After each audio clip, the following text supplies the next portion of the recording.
As everybody has seen, we have upheaval going throughout the nation. We have protests going on, we have riots going on locally, nationally. Everybody is pissed off right now, and we're looking to try to find some answers. What we need to do while we're looking for these answers is we need to look at who our true leaders are, and then we need to look at the ones that are trying to come in afterwards with the broom sweeping up and being political or problem profiteers, trying to show that they're doing something when actually they weren't even there when the issues were when we needed our leaders. Here locally, we had a prime example of this. Our first night of protests and riots, but we really didn't have any riots here. We had protesters, things stayed pretty darn calm, some minor issues, and that right there was solely by the leadership that we had in our community here in East Contra Costa County. We had Police Chief Eric Christensen from Oakley PD out with protesters. This man took a knee with the protesters, sat there with them, and talked about the topics that were going on and what was bothering them. Also, Tom Hansen from Brentwood Police Department, who is their police chief, did the same exact thing. Out there with the people, showing leadership. We had our supervisor, Diane Burgis, for this area out there with the people, showing leadership. Councilmember Sue Higgins from Oakley with the people out there talking to them.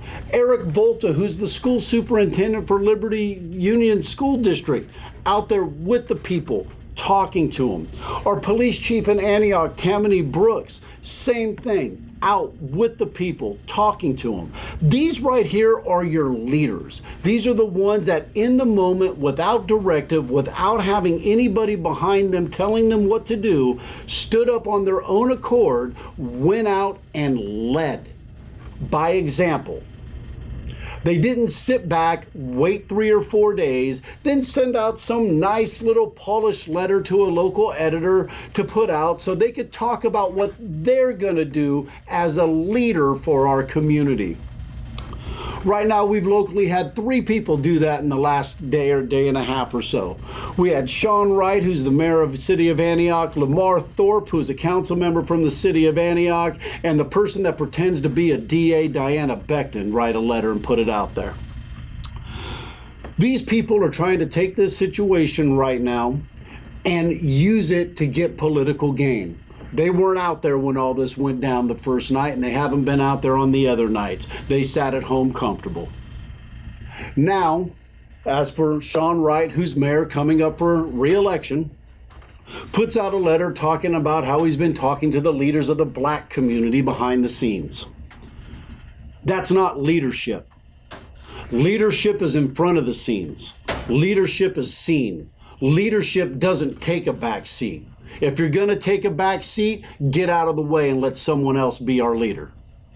We have Lamar Thorpe, who looks like he's going to be running for mayor as well, or at least running for his district.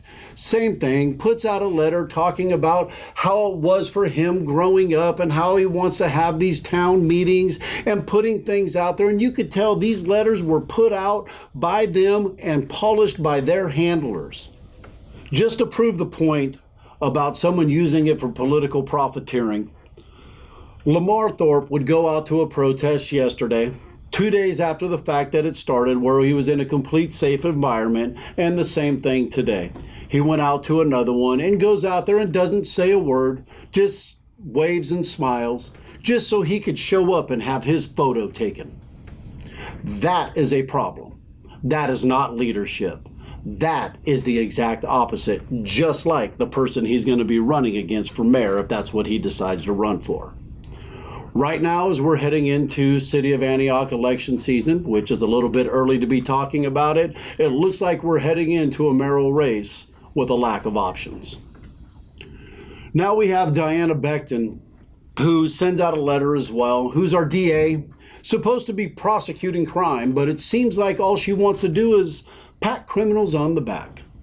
I tried to read what she wrote, but it makes absolutely no sense. It's illogical that somebody who seems to have nothing but pure empathy for criminals has the position of district attorney. This lady couldn't pull her head out of her ass if she was doing cartwheels down a hill. Sorry to put it that way, but that's just the way it is. Some people get into positions and jobs that they just should not have. When her time comes up, she needs to be replaced by anybody on this planet besides her. In the future, when we run into more civil unrest, or we run into issues, please look at who's out there in the moment. Those are your true leaders.